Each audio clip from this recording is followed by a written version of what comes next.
Good evening, everyone, and welcome to Genesis. As usual, I would like to say thank you very much to Mr. William Gairdner for showing up and sharing his amazing information and knowledge and research. And tonight he's going to speak again about his book, The Trouble with Democracy, and the focus is going to be on Karl Marx. So thank you, William, and the floor is yours. Once again, I thank you for having me. I really enjoy speaking with your people about these topics. So today is basically a continuation of the last lecture, which was just a week ago. And it seemed to be, proving to be a pretty attractive one. It's posted on my own YouTube site, and I think I only posted it yesterday, and over 1,000 visitors have come to it already. So I guess this is a good sign. And anyway, what I want to talk about today is how the theoretical basis of my talk last time, in which I outlined the various steps by means of which democracy becomes totalitarian, we're now going to talk about the first of two major examples of this in the real world. The first being International Marxism, and then next week we'll talk about Hitler's Nazism. Both Marx and Hitler referred to their systems, if you're not going to laugh, because in the West we've been trained to believe that, for example, democracy and totalitarian systems are diametrically opposed, and I tried to show you last week how one becomes the other. So it shouldn't be a surprise if you understand all that, why Marx referred to his system as true democracy, quote unquote, true democracy. So let me now begin with a few prefatory remarks, and then we'll get right into the material on Marx himself. This little segment is called More Murder in the Name of Democracy. Ironically, all these totalitarian devices, I mean the ones I mentioned last time, were justified by the euphoric politics of radical freedom, first developed in the name of the general will against the absolutism of monarchy during the hysteria of the French Revolution. That was their first theoretical basis. But they suffered an immediate historical transformation into what I call the mystical politics of collectivism and the absolutism of the people fused, get the word fuse or fusion, fused into the democratic state. So I now want to show how the two most powerful ideological movements of the modern period, Marxism and Nazism, were in fact embodiments of the same deadly combination of mass democratic theory and secular millenarianism. Now, in some of our other lectures, we talked about millenarianism, and especially the modern form, which is secular, which has all the energy behind it of the religious millenarianism without God. Okay, in other words, it's something which is undertaken by people of a messianic temperament who've lost their faith in God, and this reduces them to faith in themselves in ordinary secularized society and even atheistic human beings, that they can bring about the perfect kingdom of heaven on earth. So they set the standard for what I call the slaughterhouse of history that was the 20th century, and it certainly was a slaughterhouse. What follows makes no claim to being a complete analysis of these two quite fascinating and different ideological movements. They were many things all at once. But I want to address the most fundamental question, namely, of what profound underlying human need were these movements an expression? A compelling conclusion, at least my conclusion, is that they arose from the unfortunate combination of a specifically modern romantic theory of democracy. And now romantic in this sense is a specialized term. It has nothing to do with, falling in love with somebody or anything like that. It has to do with the romantic movement in the arts and letters and other theoretical works, which tended to focus on the image of the lamp as opposed to the mirror. So the real object of human beings, whether intellectuals or artists, was to become as lamps and radiate reality outwards to other people, especially the reality of their own individual selves, which is why in modern art classes, for example, if you go to a modern art class anywhere in the Western world, you're going to hear the teacher stress originality. We want you to express yourself. You must be original, all that kind of thing. It's hard to believe, actually, how radical that change is compared to what a teacher would have told students only, say, 200-300 years before, which would have been something like this. Here's a statue by Michelangelo, and here's a work of art, a beautiful drawing by Leonardo. I want you to try to do this drawing. Try to draw like him. Try to make a sculpture like this man. In other words, mirror the excellence that you see around you, which is already there. We already have the most excellent sculptures in history. Why are you trying to do something original? Since you're not going to match the excellence of the best that's ever been done. So why don't you try to copy it? At least copy the style. However, I'm a bit off track here, but I was basically saying what profound underlying human needs were these movements and expression. And I said that a compelling conclusion is that they arose from the unfortunate combination of a specifically modern romantic theory of democracy with its focus on the individual self. You see the connection here, and not on the, anything else, and collective freedom, and our ancient tradition of millenarian yearning, the whole brew made poisonous by I'm sorry for all these terms, but we've been over them before, made poisonous by a Gnostic, in other words, a world-hating, what the Romans, ancient Latins called the contemptus mundi, the hatred of the world, a world-hating by a poisonous Gnostic atheism, scientism, and materialism, and it was made practically possible and dangerous, here we go, by the unprecedented tax wealth of the post-industrial age. So that's the theory I'm putting together, is that these kinds of yearnings and peculiar urges to create the kingdom of heaven on earth have really all been around for centuries, many, many centuries. And in Norman Cohn's amazing book, The Pursuit of the Millennium, you'll see all that in the religious context.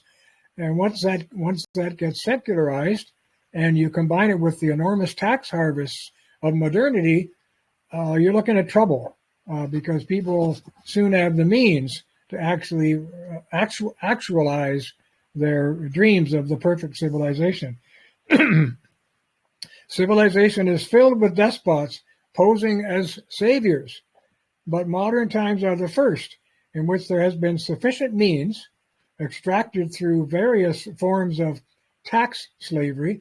I mean, good heavens, what we call Tax Freedom Day here in Canada, I think is around the middle of June, which, as I said before, means you're working for the government. Okay, end of May, first part of June. I can't remember. It changes by year, but it's around there. So 5.5 to 6 months of your life every year, you're actually working for the government, not for yourself and your family. Well, compared to, say, the turn of the 20th century, when total taxes were around 12%, and there was no income tax. You can just see the massive difference that this has created, which is why this money has been extracted through various forms of tax slavery, or what some economic libertarians call legal plunder, to attempt the realization of the salvationist visions. See, so I'm combining here the salvationist hunger, the vision of the perfect world, and the tax wealth in which the Western world, at least, has pretty much been drowning. Karl Marx was the first, after the failed French Revolution, to give the old formula a new life. So now we begin on my brief section on Marx called Marx's True Democracy, And as I say, when I first read that phrase, I went, it can't be so. I've grown up like everybody else, believing that my father went to Europe and fought against communism and Nazism because they were totalitarian systems.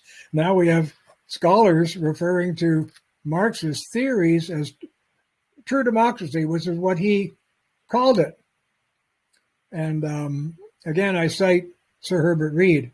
Communism, he said, is an extreme form of democracy, quote unquote. So Marxism and the communism that grew from it are commonly presented as the foundations of totalitarianism and the very opposite of democracy. But this statement would have outraged Marx, who from the start considered himself the purest of Democrats. In fact, he left the word democracy behind only because he was convinced that in communism, democracy was not only maintained, but raised to a higher significance.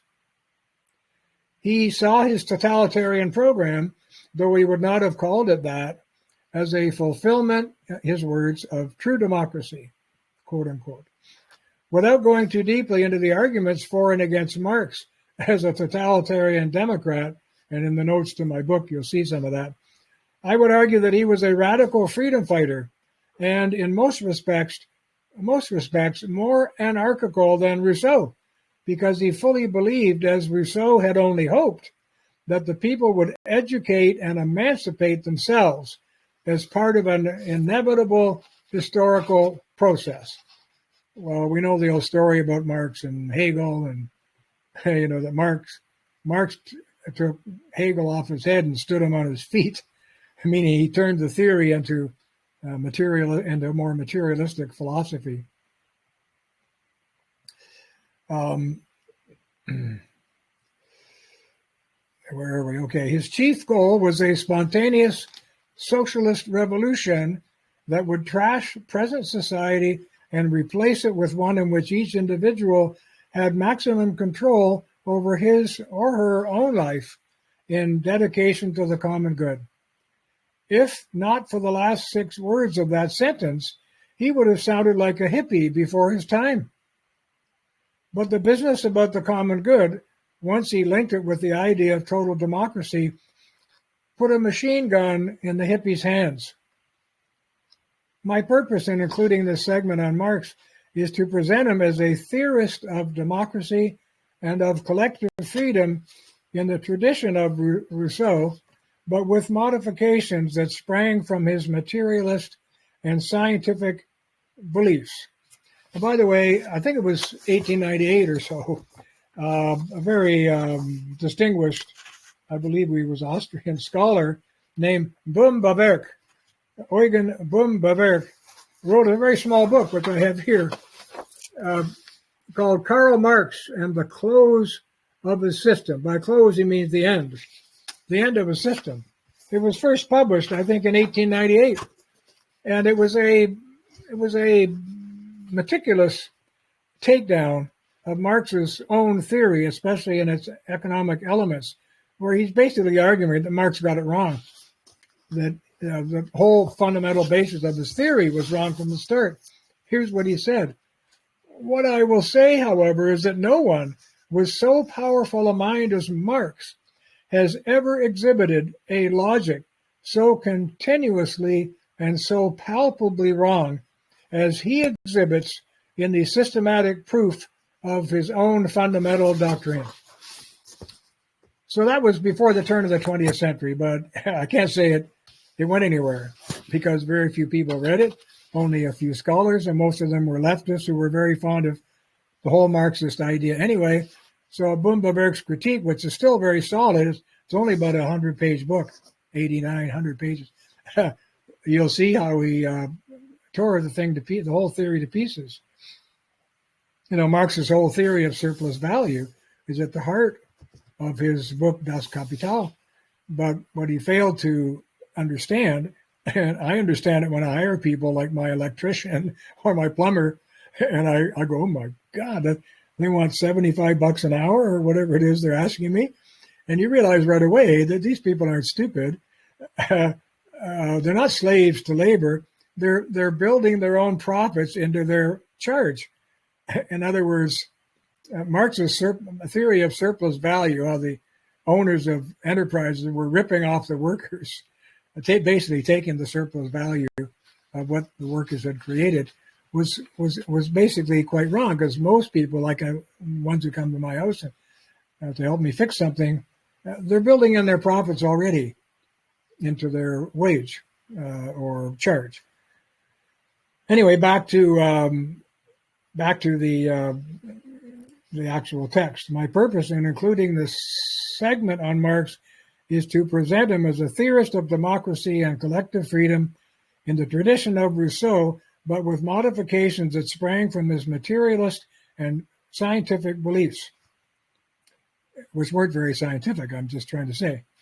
The communism that eventually emerged from his theories was a fusion of the Gnostic and millenarian forces that were already shaping the political and moral battleground of the 20th century, but in a mutation that followed straight from his thoughts.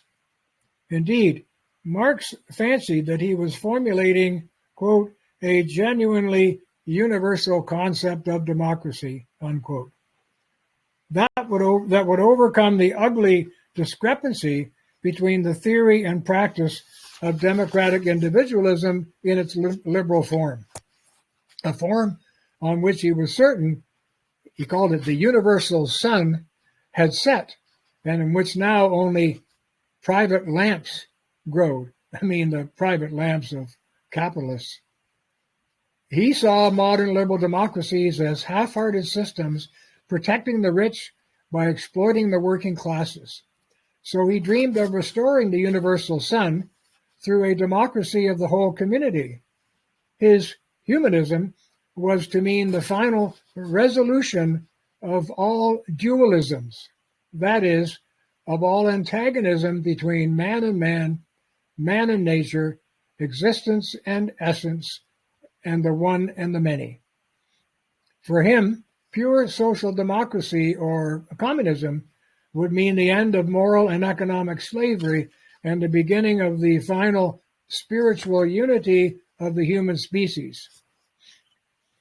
Marx shared Rousseau's ideas that society had become corrupted and oppressive of man's true nature, that private property is immoral because it creates divisive social classes and oppresses the poor, that democracy is a farce unless it means the free expression by all of the common good, that voluntary civil society is only an expression of selfish interests that must be dissolved to create a higher unity, that traditional Christianity, bracket, and for Marx, all religion in general, close the bracket, has made such political and social unity impossible by dividing the citizens' loyalty between Caesar and Christ. And finally, that egalitarian democracy alone, as the voice of a people with universal suffrage, would mean full human emancipation and result in the highest social form. Marx extended and complicated these ideas by his belief, again gained from Hegel, that reality is not about things, but about a natural and inevitable historical process that unfolds by its own laws towards an ever higher state of social perfection. He came to believe that democracy was only a necessary stage along the way, and that in the end the perfect society would transcend even democracy and be classless, propertyless, free marketless, and stateless, a true Garden of Eden. Is it not extraordinary to realize that the process at work here was not the one that Marx imagined, but rather the old anti-authoritarian vision of perfection of the Anabaptists and the adepts of the free spirit of the Middle Ages, and so many other of the Middle Ages and of later periods of religious and democratic upheaval? To the radical Marx, our modern liberal democracies and all their political and economic institutions are just a legitimization of class privilege based on a right to private property that enshrines the dominance of capital interests and converts all natural human relations into inauthentic commercial ones. To him, liberal parliamentary governments were really executive committees of the ruling propertied class. He wanted to use the theory of mass democracy and of collective freedom to overcome liberal democracy and the representative system it requires. Like the ancient Athenians and like Rousseau, he felt that democratic representation was an alienation of the true will of the people and thus a betrayal of democracy. And going back again, that's exactly what Rousseau felt, that representative democracy was a betrayal of true democracy because it wasn't the will of the people. It was the will of the people as transformed by their representatives. And this gets quite interesting in our own Western tradition because we had people like Edmund Burke, as I say, who wrote his wonderful little letter to the electors of Bristol when they complained that he wasn't taking their wishes to Parliament. And the essence of his letter was that I represent all the people of England, not just the people who sent me to Parliament. And you must rely on my judgment to make good decisions on the behalf of all of our people. See, that was a direct contrary notion to the notion of direct democracy that the fellow complaining to him had voiced. You know, he thought that he could give instructions to his representative and therefore his will would be represented in Parliament. But Burke said, no, it's not the way it works. You know, when you send me to Parliament, you're expecting me to make rational decisions based on the situation, not just a messenger boy. If you want a messenger boy, you might as well pick someone out of the phone book and send them to Parliament rather than me. Anyway, like the ancient Athenians and Rousseau, Marx felt that democratic representation was an alienation of the true will of the people and thus a betrayal of democracy. But he was not interested in any defense of the egoistic rights of men as individuals. He saw liberalism as a pernicious system enabling individual men to assert their selfish interest, which they call freedom, against the common good. This he called a deformation of freedom. He was, at bottom, an egalitarian Democrat who wanted the utmost social cooperation between citizens, bracket, who must learn to desire the good, not just for themselves, but for each other, close the bracket. And so he plumped for positive rights, writing that, quote, this is his writing, only in community is personal freedom possible, unquote. That's a new kind of thinking for many of us in the individualistic West, individualistic political systems that we now have. Only in community is personal freedom possible. He wanted changes in society so radical as to provide every single human being with the ability and the freedom to enjoy the utmost self-fulfillment, but of a selfless kind. This follows if you believe that freedom means your naturally charitable nature will finally be allowed to spring forth. Indeed, for Marx, the best equality was no mere equality before the law, which to him presupposes, it perpetuates human differences and real inequalities. What he wanted, rather, was an equality in which natural charity compensates for weakness and disadvantage, such that each according to his ability gives freely to each according to his need. Get that? He gives freely. It's not extracted by force and transferred from the one who gains it to the one who needs it. He's to give freely to each according to his need. In this respect, he went beyond Rousseau, who wanted a mere equality for all. What Marx wanted was a compensatory equality. His was a secular Christian version of voluntary communal charity. But the linchpin was universal suffrage. This eventually came to mean rule by the most numerous, which is to say, the working class or the proletariat. Unlike his later followers, however, who absorbed elitist ideas from the radicals of the French Revolution and concluded that the apathetic workers needed to be led to revolution because they wouldn't get there by themselves, Marx persisted in his belief that once emancipated by universal democratic suffrage, workers would spontaneously self-educate, and that the reorganization of all human relationships under their temporary dictatorship of the working class, and by this word, by the way, he meant a kind of stewardship, would lead naturally to his cherished classless society.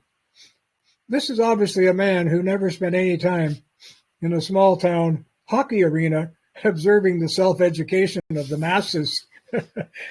Well, that's a Canadian comment. We have a lot of hockey here. Probably the equivalent where you are would be soccer or something like that. Or football is, I think you call it football, where you can see the so-called self-education of the masses. At any rate, he was blinded with hope for radical libertarian democracy of a communal sort, and he considered all prior notions of freedom to be deceptions or illusions. In his vaunted new world, the means to and end motives for all commercial relationships would pass away and would be replaced by authentic ends in themselves, humane ones. Power elites would disappear, and the current money economy, in which the free market and its impersonal laws control the well-being of some to the detriment of others, he said, would be eliminated forever. He saw a fully free society in which his word necessary labor was reduced to the minimum to procure the basic needs for all and all other work. The time now spent in pursuit of meaningless commercial objectives and artificial manufactured desires, like producing things that people don't really need, they just happen to want them, would become unnecessary.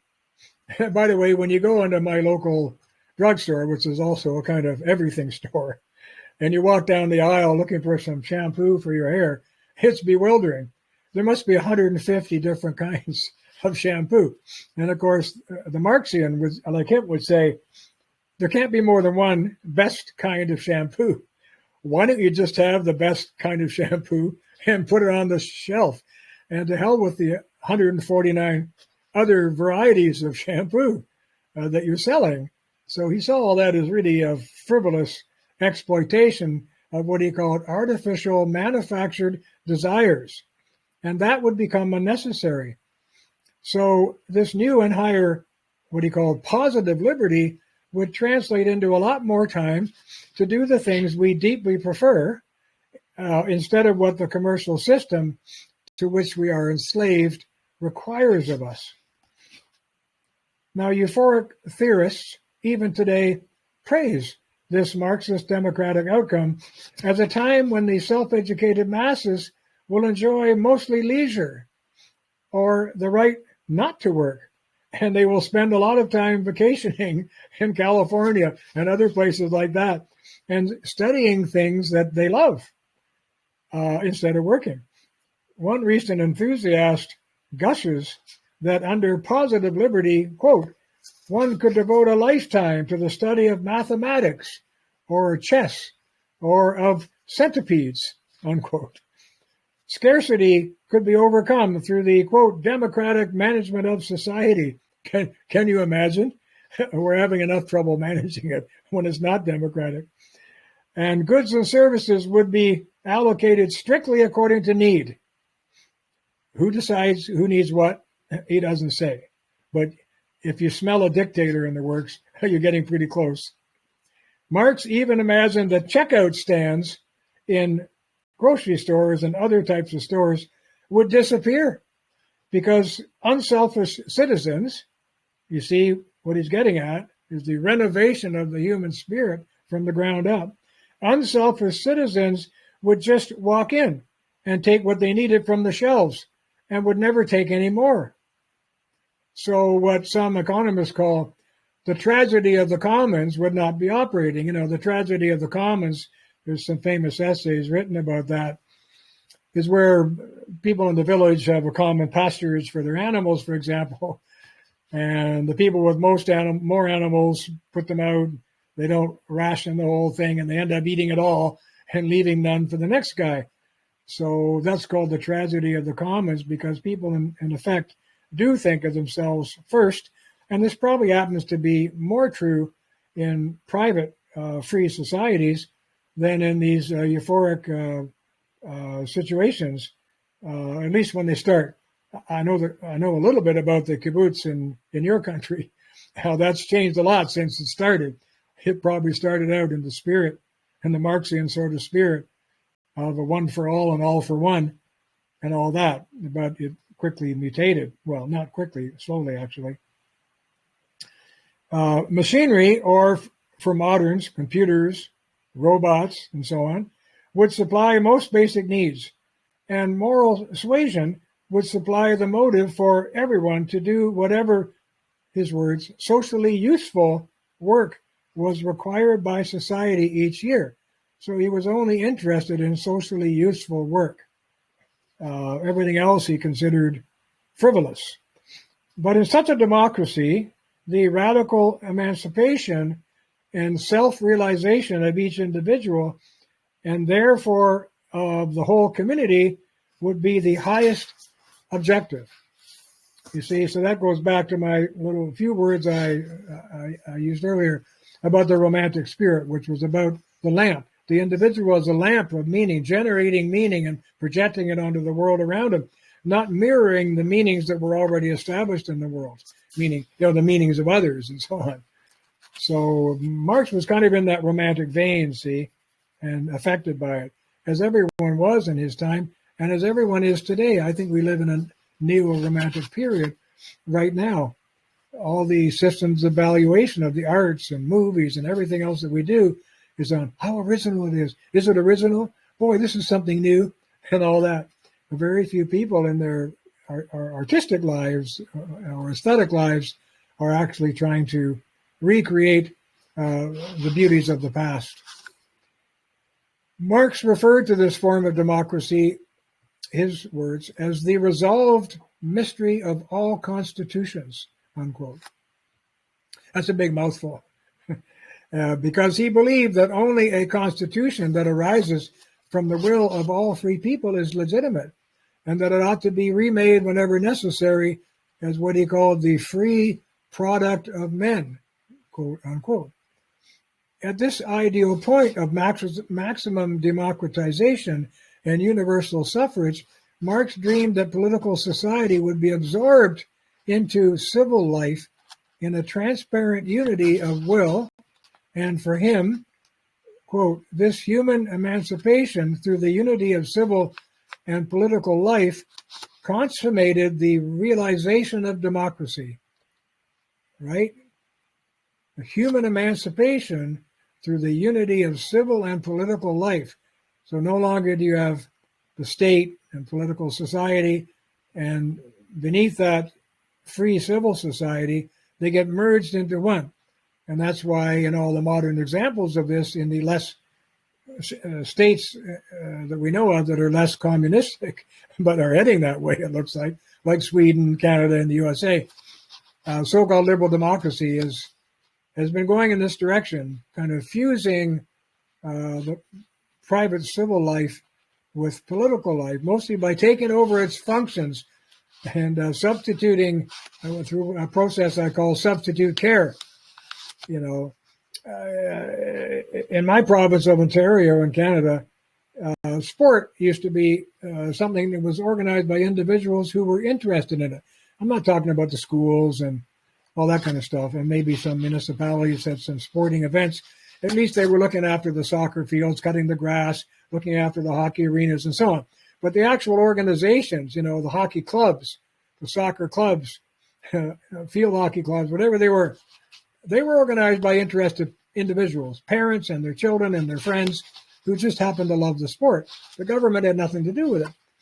But now, what's called Sport Ontario, which is a large organization in my province, almost every sport you can imagine, has a little office down in the city of Toronto with some 1 or 2 or 3 bureaucrats sitting in them who are organizing all this stuff for the people who enjoy the sports. So it's not that you can go out now and organize your own baseball or hockey tournament. You need a sanction, and the sanction comes from government approval of how you're doing it and all that sort of thing. But this is one of the ways, very subtle, maybe not so subtle ways, in which the state takes over the exercise of private life as it used to be enjoyed. So it's insidious, and you have to watch out for it. And every time I have a chance, I turn to people who tell me that the government controls their sport. For example, my wife is a super squash player. She was Canadian Masters champion a couple of times in a row. And it's run by Squash Ontario. And I said to her, why don't you people do it? Pardon? I said, why don't you organize it yourself? Take it over. Tell the government to go to hell, basically, and that you will organize the tournaments and so on and get them out of it. Why would you want the government controlling your sporting life? Well, she thought that was a good idea, but that it was too much work to pull that off. So the government is still running it. Anyway, once it goes in that direction, it's just really hard to push it back because people don't mind someone else doing something difficult for them.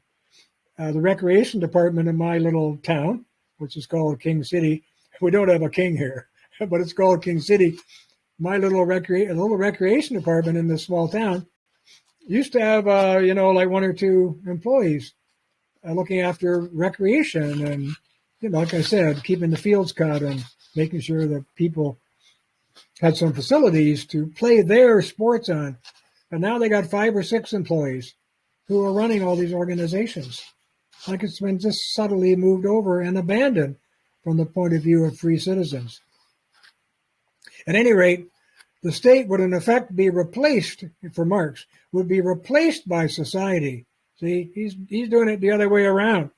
He's saying the state would in effect be replaced by civil society, private property by communal property, and egotism by selflessness. He doesn't tell you who's going to run all this, but that's the process he sees in operation. Representatives, once given the civil trust, would obey mandates, but those mandates would come from people who had always deliberated first and were always careful to vote for the good of all. I will argue at the end of this book that under modern hyper-democracy, as I call it, we are now realizing Marx's worst fear, because rather than the state dissolving into society, our societies are being dissolved into the state. The question, who is to decide what is for the good of all, was the doorway through which walked later vanguard theorists such as Lenin, for whom communism was the perfect fulfillment of democracy. He argued that the unconscious proletariat, who preferred vodka to voting, must be led to the good by more aware elites. It was this importation of the techniques of substitute judgment and the means-end override, as I called it in our last talk, that quickly spelled the end of Marx's naively beautiful theory of democracy. These techniques were made necessary by the naivete itself, that is, by the disparity between Marx's theory of spontaneous natural goodness and the reality of the ignorance and apathy of the people, or what I call of their will to obey. And I've talked about that before, that we have a will to obey as well as a will to control and a will to be free. And probably the strongest of those 3 wills is the will to obey in the human psyche. Collective freedom and democracy, said his revisionist followers, would never come from within. It would have to be imposed from without until the dumb got smart. This conclusion led to vanguard theory, just as certainly as it had in the French Revolution, at the moment when Robespierre, the great believer in the goodness and wisdom of the people, finally decided that he had been wrong. and the ignorant had to be forced to be free or be killed. Today, Western universities are home to thousands of Western Marxist scholars who have never lived under Marxist rule and who believe that there's no connection between Marx's pure ideas and what communism became. Very few of them realize that the communist idea of freedom presupposed the total abolition of civil society and of the market economy by subjecting social forces to conscious, rational control in a totally planned economic and social system. Nor do they see that the totalitarian form of Marxism came into being only because of the conscious, strenuous striving on the part of the communist states to realize the Marxist conception of freedom and of the true self. You can see again this thrust towards, the true community, the true self, the true me. This true self was for Marx nothing less and nothing more than what he called man's species essence, quote unquote, a species essence. What this gobbledygook means is that if you strip away all human egotism and particular will, you end up with what is common to the species, and this is said to be the only true and sacred self. This had to be the goal of society, and the Gulag was as essential to it in the Soviet Union as the guillotine had been in France. It would be difficult to imagine a notion of the self more opposed than this to our currently fashionable romantic ideal of the self as unique and particular and even sacred. Remember the phrase, my body, my choice, and all that kind of thing, which is repeated endlessly today in the Western democracies. Choice is the mantra above all other mantras about my choice, and that is taken to authenticate any human action. What is so striking is how both visions are utterly at odds with the standard Christian view of the self from which they both have sprung, namely, that while it is true we are unique and ought not to be dissolved into a mystical general will, that uniqueness is badly flawed and must be transformed by salvation. Salvation in Marxism is strictly secular. History provides no good examples, it remains unclear how Marx landed on such an otherworldly, idealistic notion of democracy. One suggestion is that it was imbibed with the general education provided by European society at the time. The small democratic city-states of Greece were considered by many to have been the ideal polity. And one theory, which we run across, is that Marx yearned for a return to that form. But the theory does not fit. For one thing, after the debacle of the French Revolution, all of Europe, America, and Canada were fed up with democracy unhinged, and were well aware that the Athenian form, above all others, had led to social chaos and tyranny itself. Furthermore, the Greek idea of freedom was not at all up to Marx's modern egalitarian Christian charity ideal. Indeed, as we saw in chapter 1 of this book, the Greeks would have scorned our egalitarianism as ridiculous.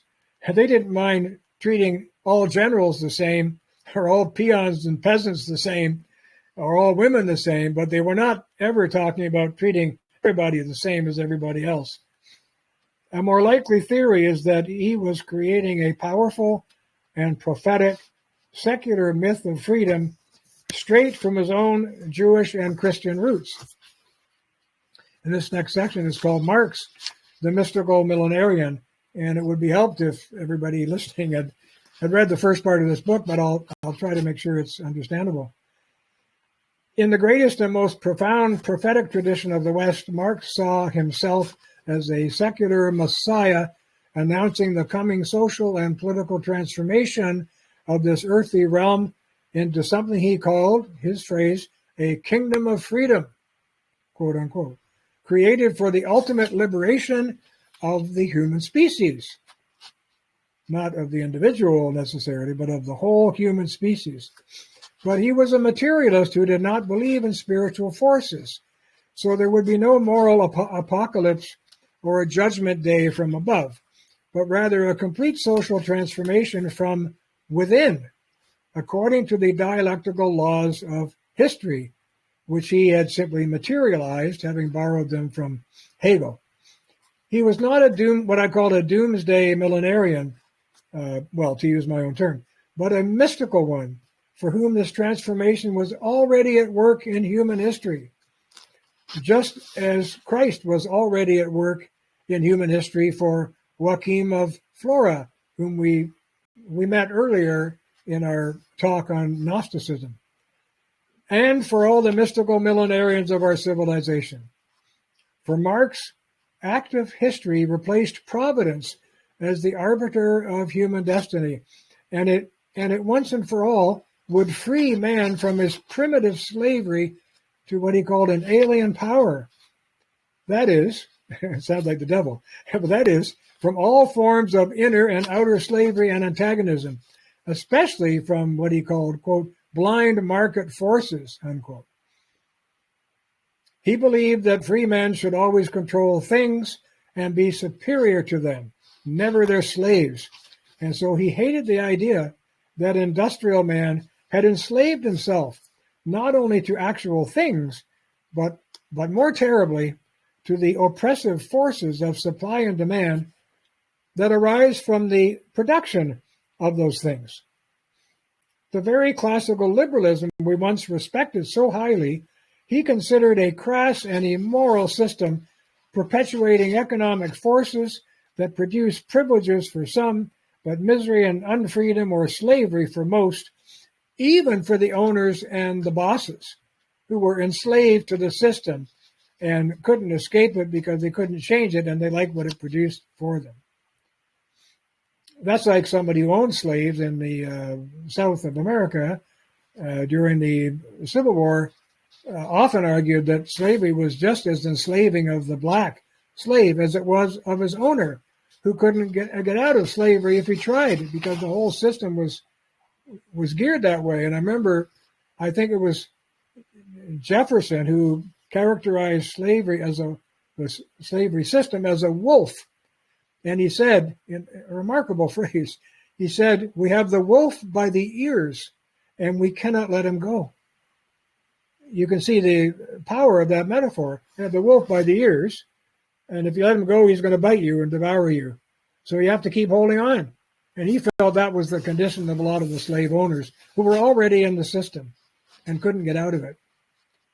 And that's what Marx is arguing about to some extent with the capitalist system. By the way, I've said before, and I've used it myself, but now I don't. I don't like the word capital. It's a slur term of the left to knock the freedom of Western societies. The real engine of the success of the Western societies, at least in material terms, because I think we have a lot of failings in moral terms, but in material and scientific terms and all that, the West is pretty amazing. The real engine of that success is free enterprise. And both words are important. It's an engine because it's free and because it's enterprising, not just because it generates capital, because all economic entities on earth generate capital, especially governments who deploy more capital than anybody else. For example, in Canada, I think it's well known here that the government of Canada has the largest advertising and marketing budget in the entire country. And it's a government agency, not a so-called capitalist entity, the government itself. So you better believe they're spending a lot of what they call capital on their advertising.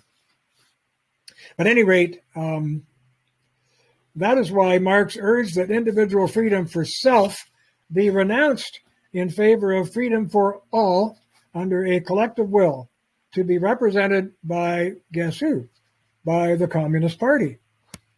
He was passionate about the freedom of the species, not of the individual.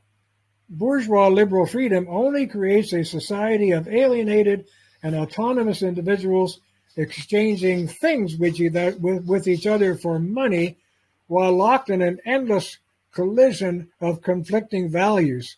Well, I have to say, I haven't got much time for Marx, and I think his main theories were very flawed. But I do agree that what we see around us is a lot of wars of conflicting values going on in our society, and I don't think it's going to end anytime soon.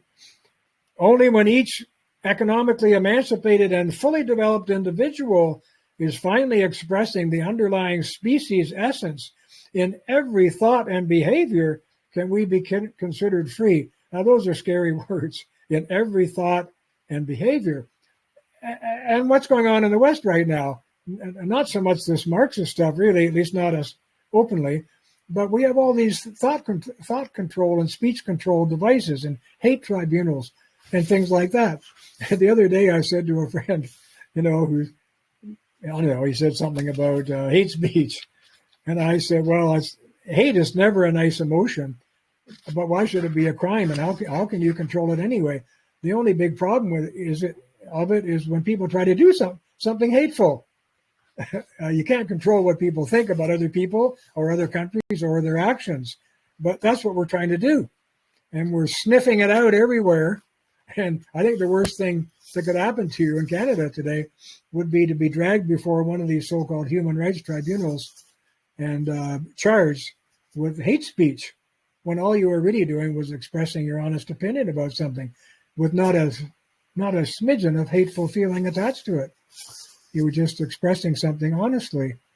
I think we've departed from that kind of freedom. And that's why everybody's gone so silent. Around the dinner table in Canada, whether it's your family or with friends, unless they're awfully close friends, you do not dare to speak your mind, because there's eggshells that have been scattered all around you by the powers that be. And you don't want to hear that crackling sound when you step on them. I have a dear, very close friend who tells me that I'm his best friend, and I tell him the same. And I said, why do you think? And he said, because around you, he said, I'm unafraid. I can say anything I want to say without fear of censure. And that is now the baseline standard for a true friendship. Well, in addition to the fellow feeling and the love and all that, is being unafraid. Well, what kind of society do we have, really? We're so far down the road that the highest standard of liberty that we have is to be unafraid around other people. Not long ago, we were unafraid around anybody. I can remember when I was a younger man, there was a Scottish lady living across the street. She weighed about 90 pounds. And I remember watching her one time, dressing down a 250-pound man in the neighborhood who'd done something really stupid. And she was like, don't you dare talk to me like that, and all that kind of thing. And he was just shivering in his boots. But you better believe she was going to speak her mind freely. Now, it's very different, and it makes me very sad. Okay, so other outside powers were ignorance and class oppression. It is the later influence, evil and satanic, that alienates the working and landless poor from themselves by forcing them to sell their labor to capitalists. The laws of capitalism Marx considered to operate like the power of fate for the ancients. Playing on the myth of salvation and deliverance, Marx's fantasy of good and evil features a proletarian chosen people with what he called world historical redemptive significance, who will eventually lead humanity to collective freedom. Workers are predestined for this role because they are the first and only class already fully alienated as slaves of capital from an authentic human existence. Hence, after the advent of universal democratic suffrage, they will be the first to take over all means of production and emancipate humanity from material bondage. You can see how this ties into the Gnostic view of an evil world, too, the contemptus mundi phrase in Latin. A terrible world grabs us and makes us slave to material things. Frankly, this was a completely screwball idea that could only have been produced by an intellectual who'd never met a payroll or put up his home and personal guarantees as security on a serious loan. Had he done so, he would have instantly realized that and by the way, Marx was just forever borrowing money from his friend, and especially from his close friend, Friedrich Engels, who basically supported him when he was writing most of his book, Das Kapital. But had he done so, he would have instantly realized that what the workers of the world run from faster than anything is financial risk, because what he called ownership of the means of production, quote unquote, if it is to have any meaning at all, will always imply the risk of losing everything you own. Not one to let a brute fact interfere with a utopian ideal, however, and much like the Gnostics before him, who thought evil lay in material things themselves, Marx slipped into a belief that evil lies in the material process that produces those things. So for him, the world congealed into two opposing forces: the masters of the industrial army of the bourgeois capitalist system, what a mouthful, and the enslaved proletariat. He believed that history had brought both into a last final battle between good and evil, and that the working class would change the whole course of history, quote, when the class struggle reaches the decisive hour, unquote. Watch out for it. Maybe that's why Khrushchev shook his head when he came to America. He was in Los Angeles, I think, and he went by a building site. They were building a building or a house or whatever, and he saw all these cars along the road. And he turned to someone, he said, "Who do those cars belong to?" And the American said, "Well, to the workmen, of course." And he started to laugh. "What are you laughing at?" He said, "Well, in Russia," he said, "there's no workman who owns a car," and so on. And he really got a shock when it was the Labor Union of America which protested his visit before anybody else. And I think he went home with his tail between his legs. But just as with Rousseau, Marx's work is larded with the language and the symbol of sudden change, of transformation, of revelation, and of instantaneous redemption, by which the workers, he put it this way, raise themselves to their universal mission of directing all mankind to a realm of freedom in a supreme society of communist character, a kingdom of God, not his words, mine, a kingdom of God without God and on earth, which is the ultimate goal and the ideal of Marx's historical messianism. Now, Marx made much of the idea that the secret history of society was to be found not in what society says about itself, that is, in how it explains or justifies itself, which is only a form of self-flattery, but rather in the deeper forces underlying the economic and class conditions that generate its real history. As Karl Lewith was a fabulous thinker and writer, and one of what one author called Heidegger's children, not his real children, but his intellectual children. He astutely maintained that the secret history of Marx's own formula is not at all economic or historical, as he liked to argue, but theological. It is not, quote, conscious materialism and Marx's own opinion of it, but the religious spirit of prophetism, unquote. Wow. In other words, and by the way, that comes from a book by Karl Lewith, which I recommend to everybody. It's a short book, wonderful book, called Meaning in History. And what a read it is. But in other words, Marx's own secret message was not the literal, historical, or materialist one that he blabbered so much about. Rather, it was a democratic, millenarian prophecy of world salvation. And it is this that must be interpreted for its symbolic and spiritual meaning. The international communism that Marx spawned may thus be understood as a kind of intellectual superstructure concealing a mystical millenarian movement in the guise of democracy as collective freedom.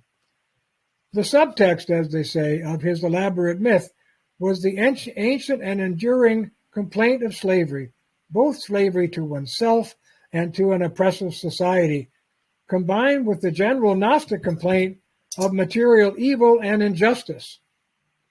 If the world is bad, it is because there's no good God, so let's change it ourselves. For Marx, the armies of light, that is to say the workers or the proletariat, are trapped as slaves in their condition, and hence they are poised against the enslavers, the armies of darkness, or the middle class or the bourgeoisie, and they are doing battle in a last judgment of history. This is the saints against Satan. His closest buddy, Friedrich Engels, referred often to the forces of capitalism, his words, as the master demons, quote unquote, of civilization. How revealing is that? But the real driving force behind Marx's vision was not history or Hegel, as he imagined, but I'm quoting Loweth now, the transparent messianism which has its unconscious root in Marx's own being and even in his race, unquote. That is, in his Jewish insistence on absolute righteousness. And this was so, even though Marx was anti-religious, and some writer would say even anti-Semitic. It is therefore not by chance, as Loweth put it. Now we got to concentrate on what Loweth said. It's pretty compressed.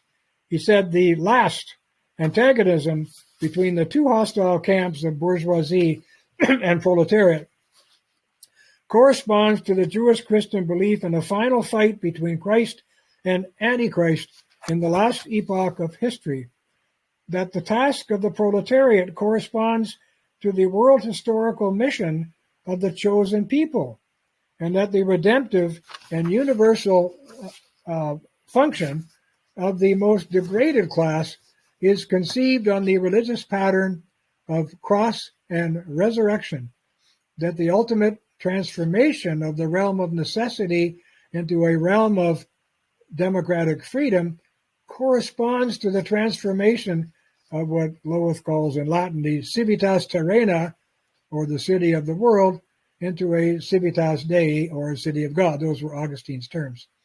And that the whole process of history, as outlined in the Communist Manifesto, corresponds to the general scheme of the Jewish Christian interpretation of history as a providential advance towards a final goal which is meaningful.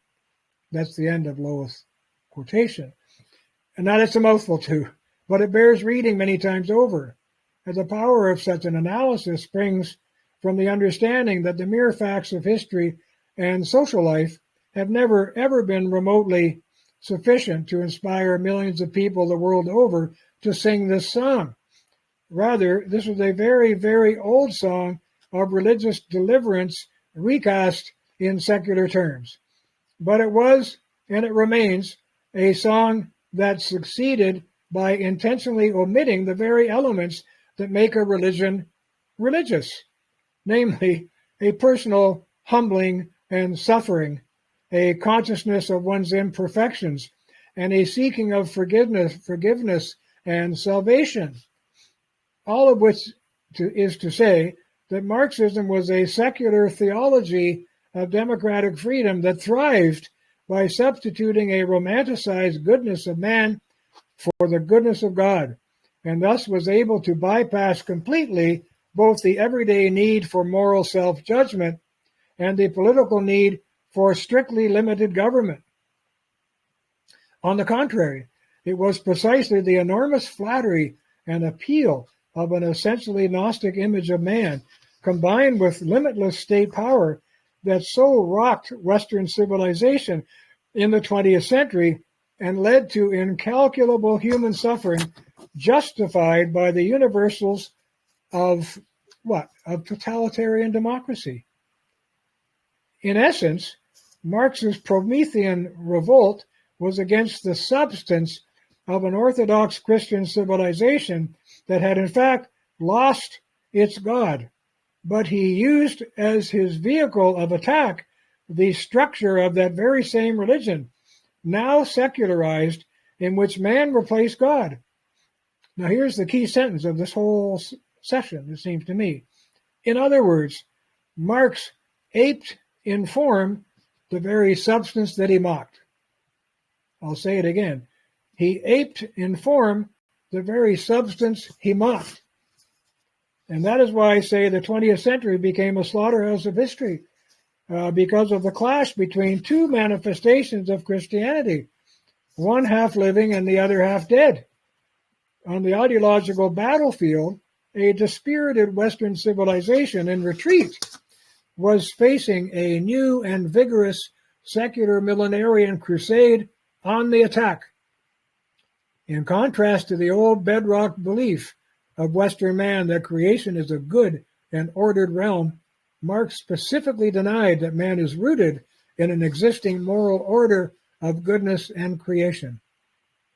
Man depends strictly on the scientific laws of economics and history as Marx read them. Remarking on this history, he said, quote, "We do not see in it a revelation of God, but only of man," unquote. The substance of his message was radically Gnostic. We are trapped in an alien material world, but the form of his solution was radically millenarian. Marx believed that man himself could bring about on earth what God had promised but failed to deliver. And that's my little take on Marxism. And thank you for listening. Thank you very much, William. Can you name a few of those millenarians' biggest names, those who are orchestrating this kind of movement and change, and perfection of society? Well, I guess you'd have to go back to Joachim Flora, whom I mentioned in one of our previous lectures. He was the one who proposed the three-part structure to the West, which was basically taken on board by a lot of thinkers after him.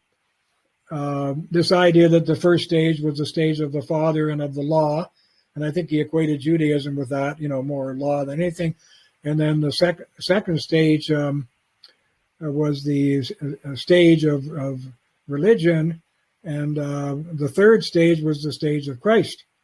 The second stage was the coming of Christ, and the third stage was the stage he was most looking forward to, and which he predicted, which is the stage of the Spirit, the universal Spirit. But the long and short of it is that all millenarian thinkers, in the theological sense, are either believe that the millennium is here already because Christ is here, and if you don't believe in him, well, you're not part of it, and so on. But other millenarians say, no, it's yet to come. It's yet to come, and they're even forecasting dates for the end of the world, and the perfect kingdom of God will suddenly transpire, and so on. So I think most millenarians are of that belief. Some of them are even weird. They're what I call doomsday millenarians, that at the end of the millennium, there's going to be the judgment, and the evil will be cast into hell, and the good will be saved, and all that kind of thing. But in the rough sense in which I'm using the term millenarian, it's about people who are not theological, but who are secular, but who have basically transposed the hope for the perfect kingdom of God into worldly terms. And the idea is they're disappointed, they're angry, they're upset that it's not here, so we're going to have to do it ourselves. And I think this is what has powered so many of these movements in modern times. You see, and I think that Marxism and Nazism and Mussolini's fascism were all millenarian movements, promising the kingdom of heaven on earth, which they were going to bring about without God. You see, but it's what I call this expectationalism which drove it all. Now, suppose that expectationalism wasn't there. Suppose they were all raised not as post-Christians, but as Hindus, for whom the recycling of life, and Tibetans, for whom, you're going to come back as some other form of life. But there is no millennium. God is, the great one. God is ruling over everything, and you can't influence it even if you try. So there's a certain fatalism, which leads to a certain pacifism, which was why these revolutionary movements don't tend to come out of those kinds of societies. Now, this is odd, because why is it? I've often asked scholars that I know, why is it that in China, for example, people whose religion was basically Confucianism or some other ancient Chinese religion, why did they graft themselves onto the work of a Jewish German intellectual who was forecasting, predicting the kingdom of heaven on earth when they had been living for thousands of years without that expectation? Well, I think that came about because they were retrained. They were trained, actually got into great trouble for professing ancient Chinese religions, any kind of religion. And look at today at the movement in China to persecute followers of Falun Dafa, which is this meditative exercise. I happen to know some people involved in this. I don't follow it myself, but they were behind the creation of the Epoch Times newspaper, the motto of which is truth and tradition. What a great motto. And anyway, they're based in New York, and they were created by a Chinese American whose buddies were basically arrested or threatened, whatever, by Chinese officials when they went over there for something or other, because they decided to go to the park one day and sign up for this Falun Gong, or Falun Dafa, it's called sometimes, group, which is strictly a group that practices meditative exercises. You can see them in the park sometime doing their woo-woo stuff with their hands and their legs and meditating and so on. And what really frightened the hell out of the Chinese officials was because they put up with it at first. They figured it'll pass. But this thing grew and grew, and they realized that when it got to 100 million, get this, 100 million people had signed up for the Falun Gong meditation groups. And in doing so, they were ripping up their Communist Party cards. So the party started coming down hard on practitioners of this spiritual movement. And that's because they had already done that many years, many decades in advance, almost a century in advance. They had purged China. I mean, Mao Zedong had basically purged China of its religious and theological base. And I think that's what opened it to the secular millenarian thinking, which became part of all communist movements since then. I had a friend at Stanford who had a photographic memory, real photographic memory, and his family had a beautiful library with like 2,000 or 3,000 fabulous old Chinese books in it. And when the Red Army came into town, when it was going to come into town, they knew they would destroy their library. So they asked this fellow, this young man, to memorize all the books in the library, which he did. He set about reading them all. And when the revolution went by and on to the next whatever, he sat down and reproduced them. Must have been pretty difficult. But you can see that the so-called Cultural Revolution was about the destruction of the theological basis of Chinese society and its replacement with a materialistic basis, which I've just explained, hopefully successfully, in fact was a disguise for a different kind of millenarian theological movement.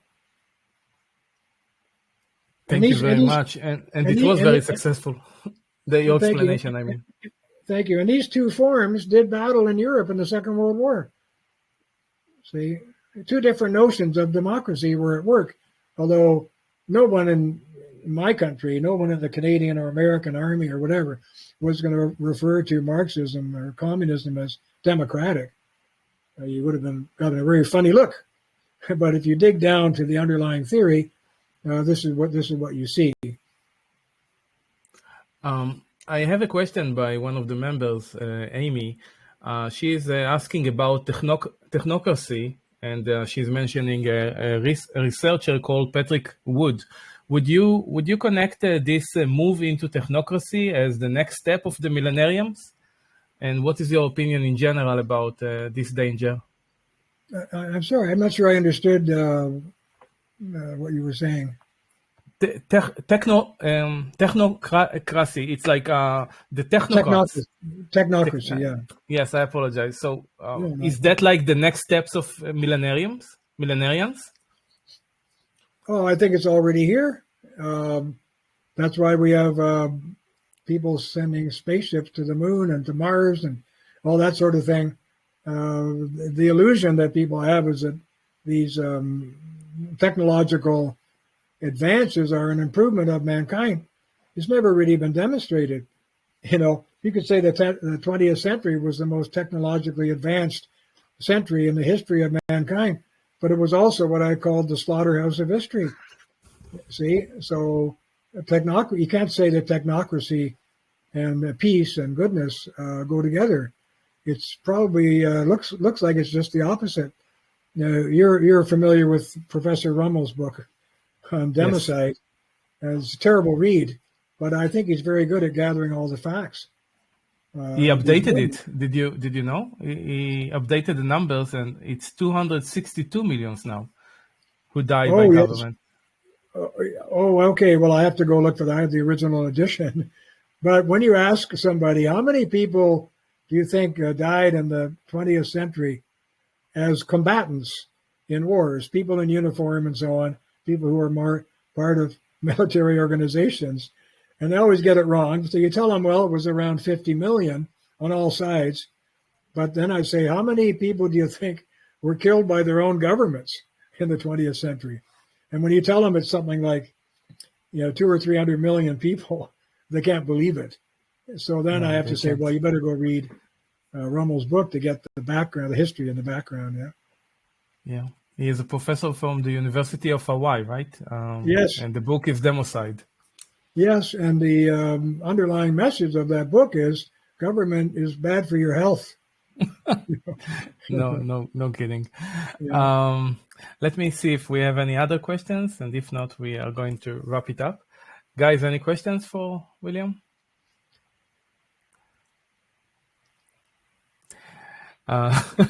It's a quiet bunch.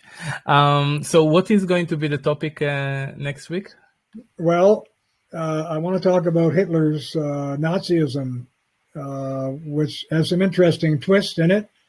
The underlying thesis is not so different from the analysis of Marxism, but it is different. And I think you'll find it interesting.